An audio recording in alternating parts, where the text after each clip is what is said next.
Pride has been looking at the future of work for Ireland in a new article series. So we spoke to Darran Brennan to find out more about what the future of the way Ireland works is going to look like and how we can legislate for better health and safety and remote working practices for people who are working from home.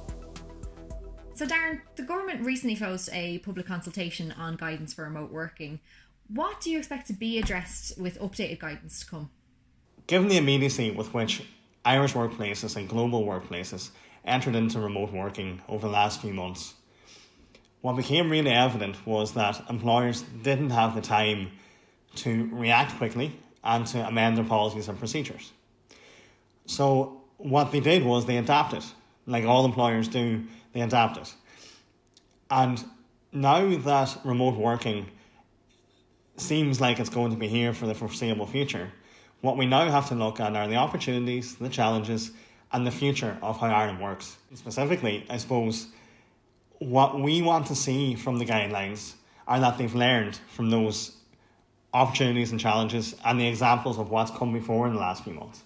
And, in particular, what we expect to see in those guidelines is advice for employers on cybersecurity, on health and safety, on tax issues, on managing employees with disabilities while working remotely, on managing data security issues, and so on and so forth. And those are the sort of things that we'll be exploring in our article series too. That's great. And I've read the first article in the series, the introduction, and one of the areas found to be lacking in guidance is the right to disconnect. It's what you mentioned.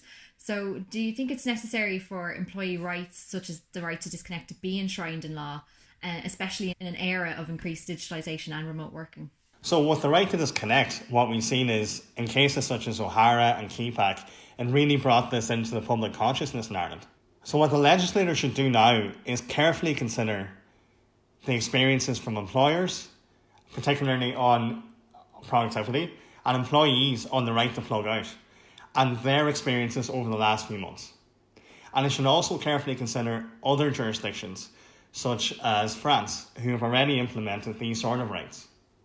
But while the EU and Ireland are both looking at these sort of rights now, employers and employees have taken the initiative already. And we've seen some public announcements from various employers and companies of new rights to disconnect policies that they've implemented, and also some anecdotal stories from employees, such as one particular employee who decided to add an automatic reply with return to sender after 6 p.m.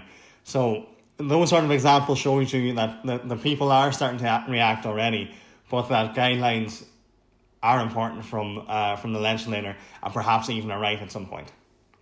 That's really interesting. And this comes from the idea of trying to not let work and home life bleed together too much. And that happens a lot when you've got a lot of remote working. Do you think that's created a grey area for employers who are maybe unclear on how their duty of care extends to the home office, and to what extent are they liable for their workers' well-being while they're working from home? Yeah, well, this is really interesting, and this is one of the areas where we've had many queries from employers in recent months, and it's something that those guidelines which we spoke about earlier really must focus on and really must address. So while physical health and safety, with things like ergonomic assessments, provision of equipment, those are understood by most employers. And even where employers only had 1 or 2 employees ever working from home, they understood those physical assessments. What's new now for employees and employers are well-being, performance management, team ethos. All those things are new considerations now. And those are the sort of things that employees and employers must work together on, and also must get some guidance from government on. That's great, Darran. Thanks so much for talking to us today. And thank you so much as well, and thanks for this opportunity to speak about this. It's so interesting, and it's something that's going to become more and more important in the coming months.